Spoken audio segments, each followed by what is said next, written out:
آپ ہیں حق نگر، آپ ہیں حق رساں، سدرۃ المنتہا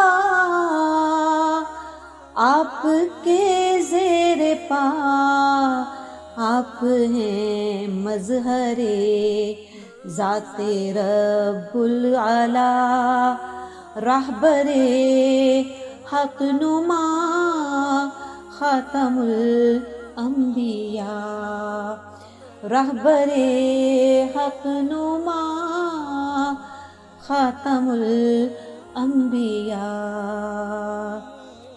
ہجرت کی رات۔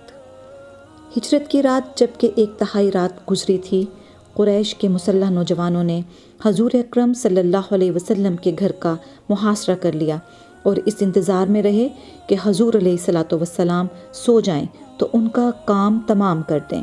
اس وقت حضور صلی اللہ علیہ وسلم کے پاس حضرت علی رضی اللہ تعالیٰ عنہ موجود تھے۔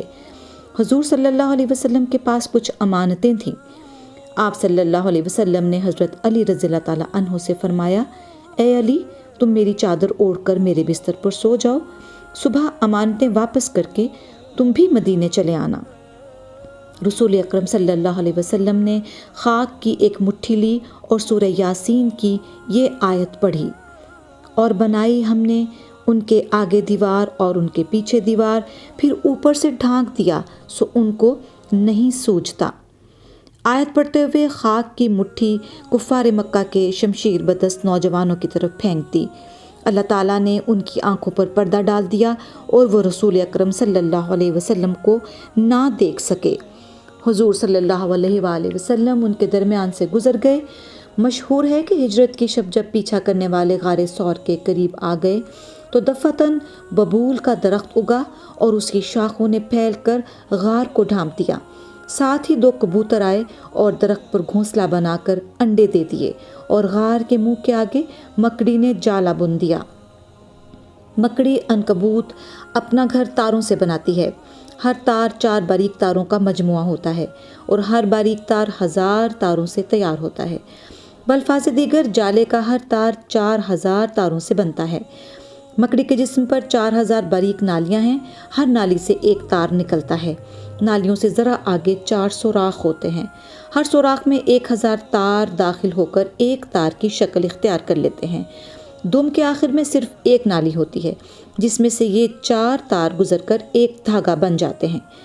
مکڑی چھت کے شتیروں سے گوند نکال کر تاروں پر لگاتی ہے اور پھر ان تاروں سے اتنا مضبوط گھر بناتی ہے کہ ضعیف اور کمزور ترین گھر ہونے کے باوجود طوفان اور تند آندھیوں میں بھی نہیں ٹوٹتا۔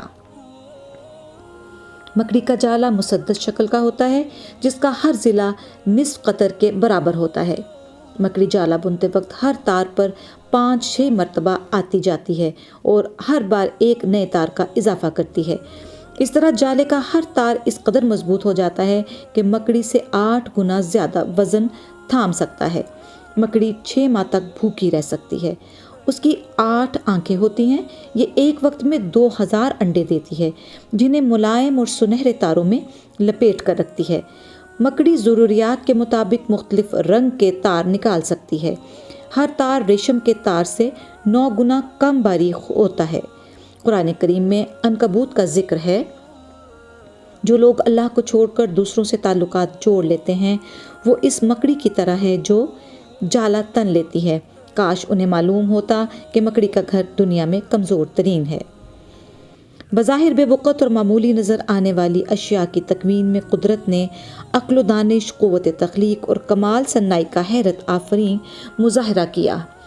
قرآن میں یہ بھی ہے، ہم یہ مثال لوگوں کی خاطر بیان کر رہے ہیں اور انہیں صرف ارباب علم ہی سمجھ سکتے ہیں۔ سورہ العنکبوت۔ آج کا جو معجزہ ہم نے سنا اس کا رسول اللہ صلی اللہ علیہ وآلہ وسلم کی زندگی میں بہت اہم مقام ہے، یعنی ہجرت کی رات کا واقعہ۔ اس کے متعلق مصنف کیا فرماتے ہیں، آئیے سنتے ہیں۔